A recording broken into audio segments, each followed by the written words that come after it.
नमस्कार दोस्तों, स्वागत है आपका मेरी जीके की पाठशाला में। और हम पढ़ रहे हैं कंप्लीट इंडियन पॉलिटी। तो दोस्तों, पॉलिटी की क्लास शुरू करने से पहले आज का सुविचार सुन लेते हैं कि जो पानी से नहाएगा वह सिर्फ लिबास बदल सकता है। जो पानी से नहाएगा वह सिर्फ लिबास बदल सकता है, लेकिन जो पसीने से नहाएगा वह इतिहास बदल सकता है। जो पसीने से नहाएगा वह इतिहास बदल सकता है। तो इसी के साथ अपनी आज की क्लास को हम शुरू करते हैं। और आज की क्लास में हम पढ़ रहे हैं विधायिका के बारे में। किसके बारे में? विधायिका के बारे में। तो दोस्तों, भारत में क्या है? संघीय व्यवस्था बनाई गई है। क्या बनाई गई है? संघीय व्यवस्था बनाई गई है। तो इसका मतलब क्या है संघीय व्यवस्था का?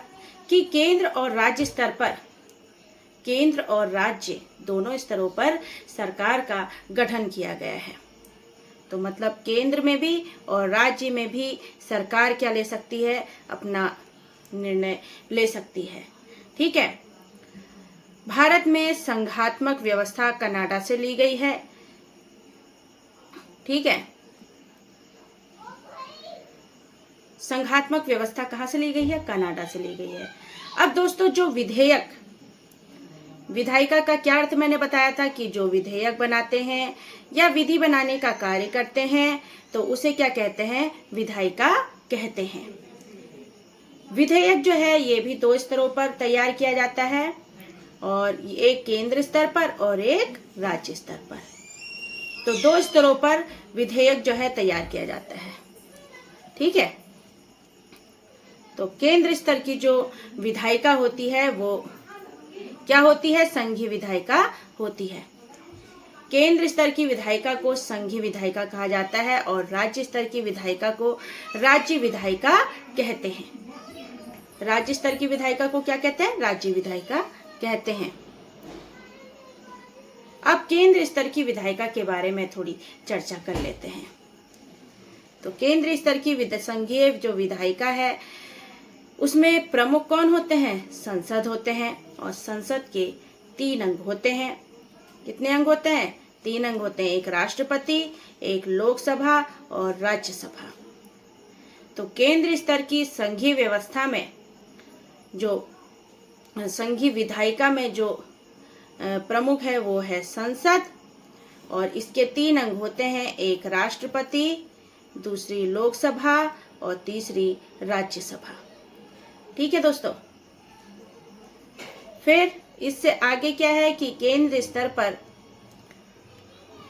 कोई कानून पास तभी होगा जब लोकसभा, राज्यसभा के बाद राष्ट्रपति के भी हस्ताक्षर होंगे। तो तभी जो कानून पारित होगा वो तभी पारित होगा जब लोकसभा, राज्यसभा और राष्ट्रपति के हस्ताक्षर होंगे। अब दोस्तों, ये संसदीय व्यवस्था जो है ब्रिटेन से ली गई है, जो भारतीय संविधान के अनुच्छेद 79 में वर्णित है। ठीक है।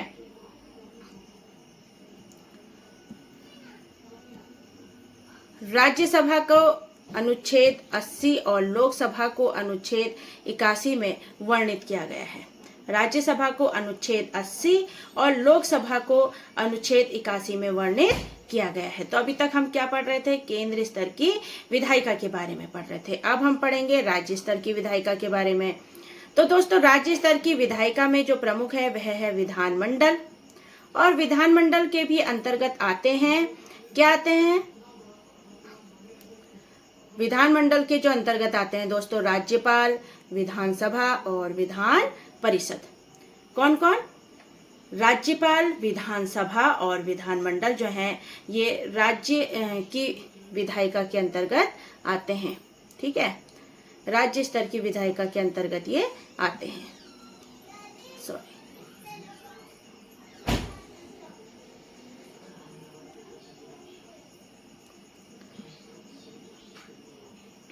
अब राज्यसभा के बारे में थोड़ा अध्ययन कर लेते हैं।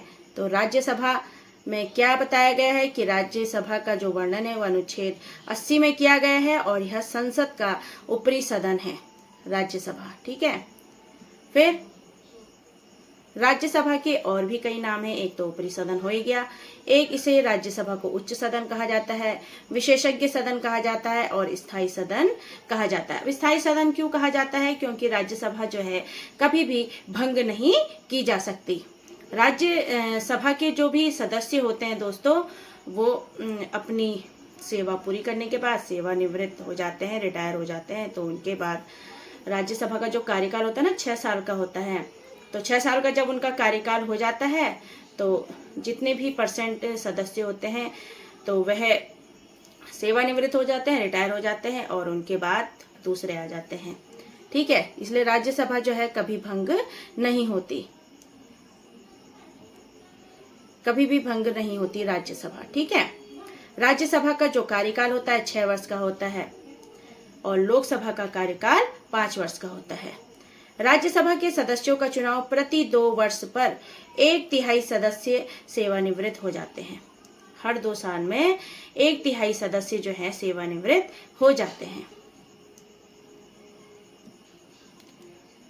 अब दोस्तों, राज्यसभा में जो सभापति चुने जाते हैं वह उपराष्ट्रपति होते हैं। राज्यसभा में एक सभापति भी होते हैं जो उपराष्ट्रपति होते हैं और उपराष्ट्रपति को जो वेतन मिलता है वह सभापति के रूप में ही मिलता है। सभापति के रूप में जो कार्य करते हैं उपराष्ट्रपति, उसका ही वेतन उपराष्ट्रपति को मिलता है। सभापति के साथ एक उपसभापति का भी चयन किया जाता है और उपसभापति का चयन उन्हीं के सदस्यों में से किया जाता है।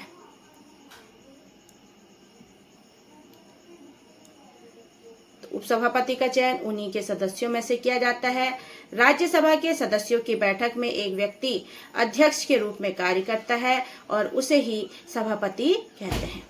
तो राज्यसभा के जो सदस्य होते हैं ना, जो सदस्य हैं ये, ठीक है, तो इन सदस्यों में एक व्यक्ति अध्यक्ष होता है और उसे ही सभापति का पद दे दिया जाता है। और यह सभापति कौन होता है? उपराष्ट्रपति होता है और उपराष्ट्रपति को सभापति के ही कार्य का वेतन मिलता है। ठीक है, सभापति का कार्य क्या है? तो सभापति का जो कार्य है वो वोटिंग करना, निर्णय देना है। ठीक है, तो ये थे दोस्तों हमारे आज के टॉपिक। कैसे लगे? अगर अच्छे लगे हों तो प्लीज़ ऐसे ही पढ़ते रहिएगा और मेरे साथ जुड़े रहिएगा।